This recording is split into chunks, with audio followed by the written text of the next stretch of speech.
Walking on a one-way street is lonely, and sometimes you don't get back what you give. Here are 15 things that you do for others, but they don't return the favor. Welcome to Alux. First up, unrequested help. When you constantly offer unrequested help, you are unintentionally devaluing your effort.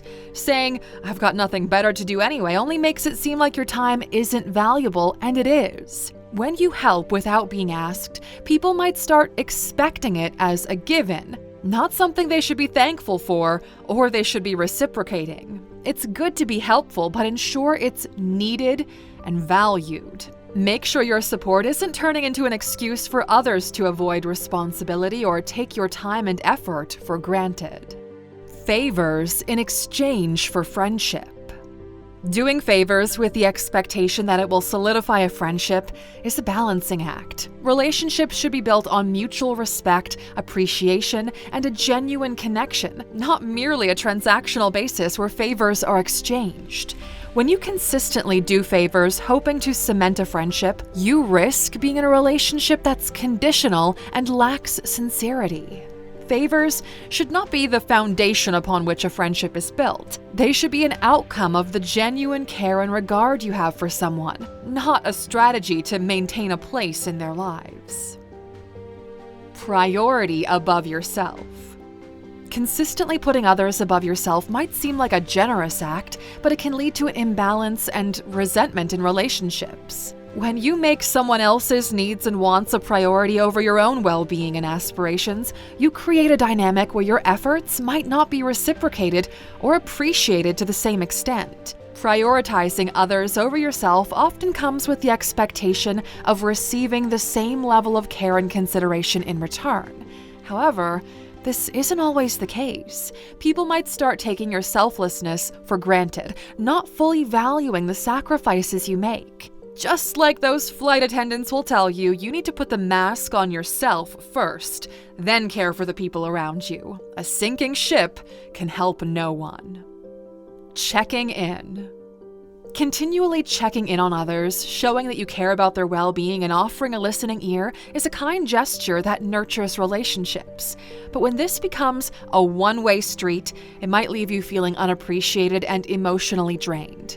When you frequently check in, showing empathy and offering support, you foster an environment where the other person feels valued and cared for. But if these feelings and actions are not reciprocated, it can create a sense of imbalance and inequality in the relationship. You might start to feel like your emotional investment is not valued or recognized.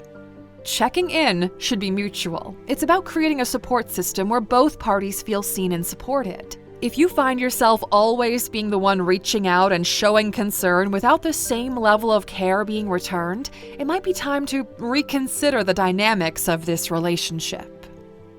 Be considerate of how it would make them feel.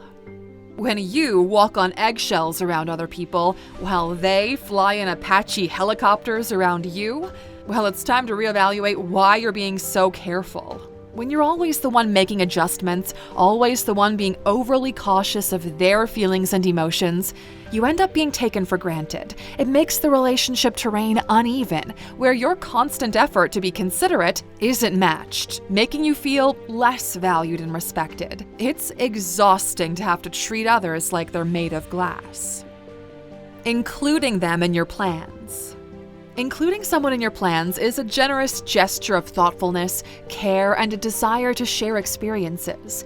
You make them a part of your moments and memories. This shows they're essential in your life and you value their company. However, when this act of inclusivity is not reciprocated, it might make you feel underappreciated or overlooked.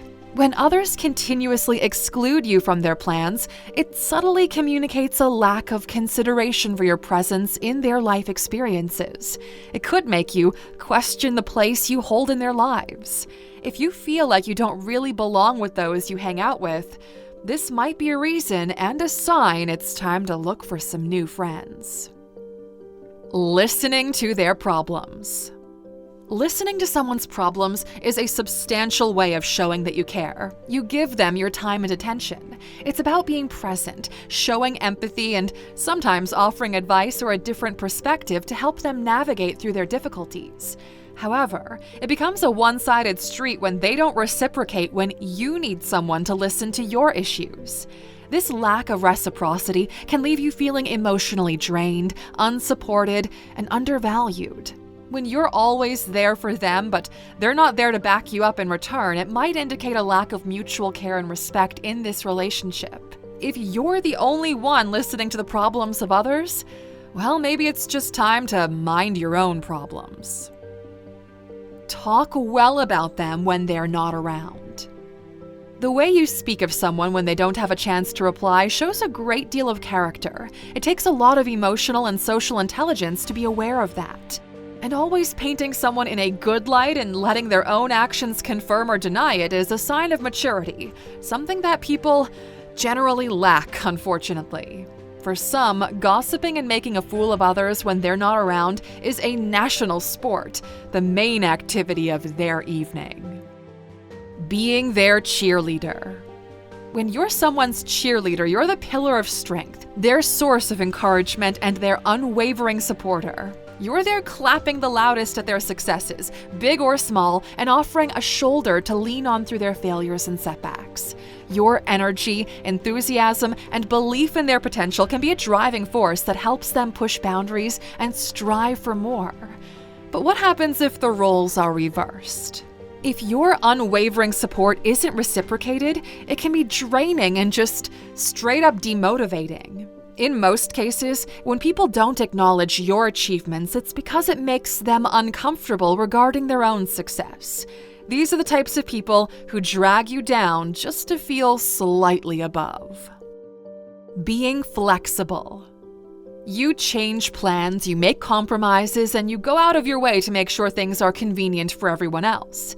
Your flexibility becomes the glue that holds plans together, ensuring that things go smoothly for everyone and they're all happy. But going out of your way to others who can't have theirs is a signal you might lack some backbone, especially if you're the only one ever being flexible.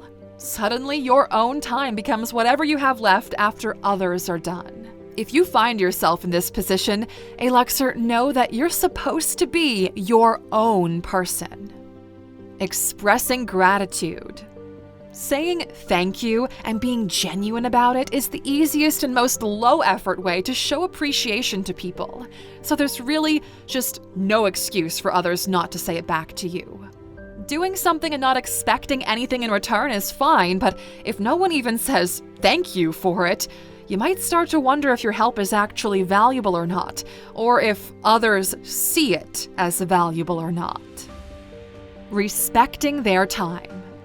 Always respecting the time of others means you probably aren't respecting your own time. It's one thing to be mindful of when it's the right place and time for something, and it's a whole different thing to be overly respectful of others' time at the expense of your own.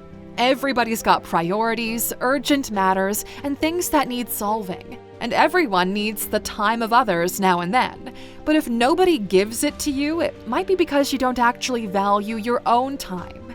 You see, when you're overly respectful of others' time, what you're really saying is, you are way more important than I am. And that's no way to represent yourself. Dropping what you're doing to go and help them. Very few people should be in your first circle, and that's the circle for which you can drop what you're doing and go to their help. But since very few people will do the same in return, that circle is more like a dot. Being someone's pillar of support or get-out-of-jail-free card should be reserved only for the people who will reciprocate that for you when you need it. Remember minor but important details. People feel a special kind of attention when you care about things that aren't written in their Facebook bio. Things like their dog's birthday or the place they met their partner.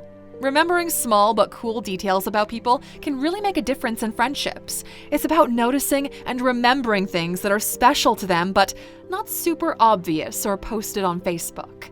Not everyone takes the time to remember stuff like that about others. And doing this makes people feel really important and listened to. It's like giving them the extra attention that stands out, making your connection with them stronger and more personal. But not everyone makes this kind of effort. And finally, maintaining confidentiality. Be honest. How many people will keep your secrets to the grave? Maintaining confidentiality is like being a vault for someone's secrets or private stuff. When a friend trusts you enough to share something personal, keeping it just between the two of you is super important. It's about respecting their privacy and showing them that their trust isn't misplaced.